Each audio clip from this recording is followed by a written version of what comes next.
আসসালামু আলাইকুম everyone, welcome back to my channel baking and cooking art. আজকে রেসিপিতে থাকছে খুব সহজে কিভাবে চিকেন বিরিয়ানি রান্না করবেন। অবশ্যই সামনে কুরবানির ঈদ, সবাই গরু মাংস দিয়ে বিরিয়ানি রান্না করবেন।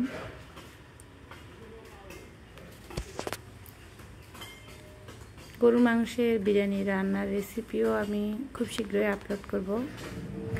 বড়রা গরুর মাংসের বিরিয়ানি খুব পছন্দ করলেও ছোটরা চিকেন বিরিয়ানিটা খুব বেশি পছন্দ করে, যেহেতু চিকেনটা একটু নরম নরম হয় এজন্য।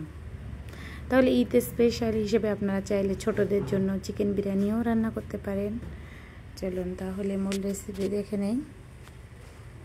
আপনারা যদি এই পদ্ধতিতে বিরিয়ানি রান্না করেন তাহলে না আপনাদের চালটা গলে যাবে, ভেঙে ভেঙে যাবে, না চালটা ভেতরে শক্ত থাকবে। প্রপার একটা রেসিপি শেয়ার করছি। আমরা এখানে 500 গ্রাম পরিমাণ চিকেন নিয়ে নিয়েছি এবং 1 কাপ প্লাস হাফ কাপ চাল নিয়ে নিয়েছি।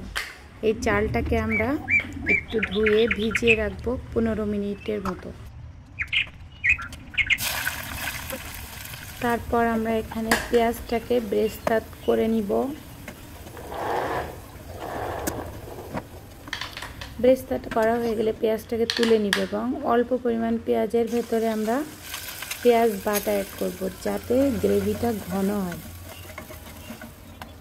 আমরা যে চিকেনটা রান্না করব বিরিয়ানির জন্য, সেই চিকেনটা যেন একটু গ্রেভি হয়, ঘন হয় জন্য। তারপর আমরা এখানে এলাচ, লবঙ্গ, দারুচিনি, তেজপাতা দিয়ে দিব। তারপর 1 টিস্পুনের মতো রসুন বাটা, হাফ টিস্পুনের মতো আদা বাটা দিয়ে দিব। দিয়ে পরিমাণ মতো লবণ দিব এবং টক দই দিয়ে দিব। টক দই দিয়ে দিয়েছি এখানে 4 টেবিল চামচের মতো। এখন 1 টেবিল স্পুনের মতো আমরা বাদাম বাটা এবং হাফ টেবিল স্পুনের মতো কিশমিশ বাটা অ্যাড করে দিয়েছি। তারপর মশলাটাকে ভালোভাবে কষিয়ে নিব। এখানে 1 টিস্পুন ঝালের গুঁড়া এবং 1 টেবিল স্পুন বিরিয়ানির মশলা দিয়ে দিয়েছি। এখন আপনারা চাইলে ঘরে তৈরি বিরিয়ানির মশলাটা দিতে পারেন। আমি এখানে ঘরে তৈরি বিরিয়ানির মশলাটা অ্যাড করেছি। আপনারা চাইলে প্যাকেটের মশলাটাও অ্যাড করতে পারেন। তারপর মাংসগুলো দিয়ে ভালোভাবে প্রপারলি কষিয়ে নিব এবং পেঁয়াজ ব্রেস্তার তেল দিয়ে দিয়েছি কিছুটা পরিমাণ। তারপর অনবরত নেড়ে চেড়ে কষিয়ে নিব এবং 1 টেবিল স্পুন পরিমাণ চিনি দিয়ে দিব। তারপর সকল মশলার সাথে মাংসটাকে প্রপারলি কষানো হয়ে গেলে আমরা এখানে দুধ দিয়ে দিব 1 কাপ পরিমাণ, মাংসটাকে প্রপারলি কুক হওয়ার জন্য। চাইলে এখানে পানি দিতে পারেন, কিন্তু দুধটা দিলে টেস্টটা বেশি আসে। তারপর এখানে আমরা কয়েকটা আলু বোখরা দিয়ে দিয়েছি। মাংসটা 70% কুক হওয়ার পরে আলু বোখরাটাও দিতে পারেন, কোনো প্রবলেম নাই। তারপর লাস্টে আমরা কিছুটা পরিমাণ পেঁয়াজ ব্রেস্তা দিয়ে দিয়েছি। এর কারণে টেস্ট এবং ফ্লেভারটা আরও বেশি বেড়ে যাবে। তারপরে 2টা কাঁচামরিচ দিয়ে দিয়েছি, যেন একটা ঝালের ফ্লেভার আসে, ঝাল যেন না বের হয়।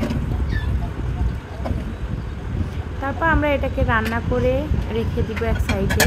তারপর আমরা এবার ভাতটা রান্না করার জন্য প্রথমে পানিটা মেপে নিয়েছি। যতটুকু পরিমাণে চাল নেবেন তার ডাবল পানি দিবেন যদি চালটা কম হয় পরিমাণ, আর যদি চালটা বেশি হয় 1 কেজি পরিমাণ চাল রান্না করলে 1.5 কেজি পরিমাণ পানি দিবেন। এর থেকে বেশি পানি দেওয়ার দরকার নাই। যখন আপনি হাফ কেজি রান্না করবেন সেক্ষেত্রে একটু পানিটা ডাবল দিবেন। আমরা সবাই প্রতিনিয়ত জানি যে 1 কেজি চালে 2 কেজি পানি, কিন্তু এই চালের পরিমাণ যখন বেশি হয় তখন যদি আপনি এইভাবে দ্বিগুণ হারে পানি দিতে থাকেন তখন ভাতটা নরম হয়ে যাবে, গলা গলা হয়ে যেতে পারে। যখন চালের পরিমাণটা কম থাকবে তখন আপনারা চালের দ্বিগুণ অনুযায়ী পানি অ্যাড করতে পারেন। কিন্তু আমরা এখানে অ্যাড করেছি 1.5 গুণ পরিমাণ পানি, যেহেতু আমরা পরে একটু দুধ অ্যাড করেছি এজন্য। আমরা এখানে পোলাওটা রান্না করে নিয়েছি লবণ, চিনি, তেল, কিশমিশ, কাঁচামরিচ এবং গোটা গরম মশলা দিয়ে। প্রথম দিকে আমরা হাই হিটে ভাতটাকে রান্না করে নিয়েছি। ফুটে ওঠার পরে চালটা দিয়ে দিয়েছিলাম। তারপর যখন ভাতের সাথে পানিটা শুকিয়ে আসছে, সেক্ষেত্রে আমরা চুলার জালটা একটু মিডিয়ামে রেখে রান্নাটা করে নিয়েছি। এখন চালটা প্রায় 80% মতো কুক হয়ে গিয়েছে, আর বাকি 20% কুক হবে দমে দেওয়ার পরে। আমরা এখানে আরও একটু দুধ অ্যাড করব। তারপরে চিকেনের যে গ্রেভি সেটা বাষ্প হয়ে তো উপরে উঠে আসবে, সেক্ষেত্রে আমাদের বিরিয়ানিটা অনেক সুন্দর হয়ে যাবে। এগুলো দেখে বুঝতে হবে যে ভাতটা আপনার কতটুকু পরিমাণে হয়েছে কিংবা কতটা পারফেক্ট হয়েছে, এটা বলে বোঝানোর মতো নয়। আমরা কিছুটা লিকুইড দুধ রেখেছিলাম, তার ভেতরে ঘি দিয়ে দিয়েছি একটু বেশি পরিমাণে এবং পেঁয়াজ বেরেস্তা দিয়ে দিয়েছি। এর সাথে 1 টিস্পুন কেওড়া জল, গোলাপ জল দিয়ে দিতে পারেন, দুইটা মিলিয়ে। তারপর আমরা এবার সব ভাতের উপরে দিয়ে দিব উপর থেকে। তারপর এটাকে আমরা একটা তাওয়ার উপরে দিয়ে দমে দিব।